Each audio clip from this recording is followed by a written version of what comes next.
अस्सलामु अलैकुम वरहमतुल्लाहि वबरकातुहू। मैं हूं मोहम्मद रफ़ी, राना रफ़ी फार्म फैसलाबाद से। आज का जो सेशन है वो मेरी इससे पहले एक वीडियो वायरल हुई थी जिसका टॉपिक था TMR 66 रुपीज़ पर केजी। उसके ऊपर काफ़ी कमेंट्स लोगों के आए और काफ़ी लोगों ने उसके मुतल्लक मुझसे बात भी की। एक साथी कराची से थे जिन्होंने ये कहा कि जी हमारे यहाँ तो लूसन जो है सब्ज़ लूसन उसकी कास्ट 2000 रुपये मन है। और इसी तरह फैसलाबाद में कुछ साथियों ने फ़ोन किया और वो भी यही कह रहे उनका ये कहना था कि मैं जॉब करता हूँ और मैं शाम को या सुबह थोड़ी देर अपने जानवरों को देख सकता हूँ, मुझे शौक़ भी है और सुन्नत के तौर पर और बरकत के तौर पर मैं इनको घर पे रखना चाहता हूँ। हमारे लिए इतनी हर्डल बहुत मुश्किल है कि हम लूसन लें, उसको खुश्क करें। और इसी तरह एक कारोबारी शख्स का भी यही कहना था कि जी हम शौक़ तो करना चाहते हैं लेकिन यही फीड के प्रॉब्लम्स हैं जिस वजह से हमें काफ़ी मुश्किल आ रही है। उसके हल के लिए मैंने कहा मैं साथियों को गाइड कर देता हूँ। उसका मुझे भी पिछले साल जब सर्दियों का सीज़न शुरू हुआ तो ये प्रॉब्लम पेश आई। मेरे पास खुश्क लूसन अपना ख़त्म हो गया। सब्ज़ लूसन जो कास्ट किया हुआ था वो बहुत कम क्वांटिटी में था, मेरे पास जानवर ज़्यादा है, वो उनका पूरा नहीं हो सकता था। तो फिर मुझे भी काफ़ी ज़्यादा इस सिलसिले में परेशानी का सामना करना पड़ा क्योंकि बाज़ार से लूसन की है जो मिल रही थी वो एक तो इंतहाई नाकस थी, उसमें मिट्टी की मिकदार बहुत ज़्यादा थी और दूसरा उसमें पत्ता नहीं था और प्राइस भी उसकी बहुत ज़्यादा थी। तो इसलिए मैंने उस वक़्त जो सारा सोच विचार करके इस चीज़ का हल निकाला, मैं अपने व्यूअर्स के साथ वो शेयर करता हूँ और मैं उनको गाइड करता हूँ कि वो इस तरीके से अगर उनके पास लूसन वाली है नहीं है तो ये तरीक़ाकार इख्तियार कर लें। लेकिन याद रहे कि वो सबसे बेहतरीन तरीका है, उससे अच्छा TMR कोई नहीं है। लेकिन जब हम एक काम नहीं कर सकते तो उसका कोई मुतबादल हल भी तो होना चाहिए। वो यही है कि मेरे व्यूअर्स जो हैं ये इसके लिए कर लें कि ये जो मैं इनको राशन बताऊंगा ये इसको घर पे स्टोर कर सकते हैं, डेली बेसिस पे भी, हफ्ता बेसिस पे भी, महीने के लिए भी। लेकिन उनको वंडा तो बनाना पड़ेगा। वनडे के लिए वो कोई भी इंग्रेडिएंट्स ख़रीद लें, 4 से 5 इंग्रेडिएंट ले लें, उनको पिसाई करके तो मिक्स करके एक वनडे की सूरत हाल बना लें। तो मैंने कोशिश की है कि मैं ऐसे अज्जा आपको बताऊं जिनकी CP वैल्यू भी अच्छी हो और जो मार्केट से इजीली अवेलेबल भी हो जाए और उनकी प्राइस भी कम हो। तो मैं अपने फार्मूले की तरफ आता हूँ, मैं आपको फार्मूला देता हूँ, आप वो ले लें।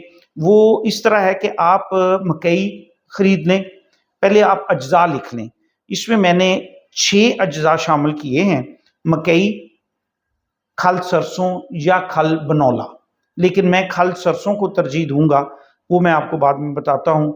और तीसरी चीज़ है चोकर, ग्लूटन 30, रफान मेज़ वालों की ये प्रोडक्ट है ग्लूटन 30, मूंगी करा और राइस पॉलिश। ये सारी चीज़ें इजीली मार्केट से अवेलेबल हो जाती हैं। अगर आप इन 6 चीज़ों का मिक्सचर बना लेंगे और उसके साथ थोड़ी मिकदार शीरे की मिक्स कर लें और साथ नमक, DCP, मीठा सोडा और वाइट गोल्ड अगर आप शामिल कर लेंगे तो ये आपका इंतहाई शानदार वनडे का फार्मूला तैयार हो जाएगा, जिसकी CP वैल्यू भी जो है वो बनती है 19.14 और प्राइस जो मैंने आज के रेट्स के हिसाब से इसका निकाला है वो 88 और 90 रुपीज़ के दरमियान निकल रहा है। तो इसकी अब मैं क्वांटिटी आपको बता देता हूँ क्योंकि मैं आपको 100 kg का ये फार्मूला बताऊंगा क्योंकि परसेंटेज के हिसाब से ये जो आप सारी चीज़ें जब जमा करेंगे तो ये आपकी 100 kg बन जाएंगी। मकई आप ले ले 15%, 15 kg, और खल सरसों या खल बनौला आप ले लें 15 kg, चोकर 15 kg, ग्लूटन 30 15 kg और मूंगी करा आप डाल लें 20 kg, 20%, राइस पॉलिश आप डाल लें 10%।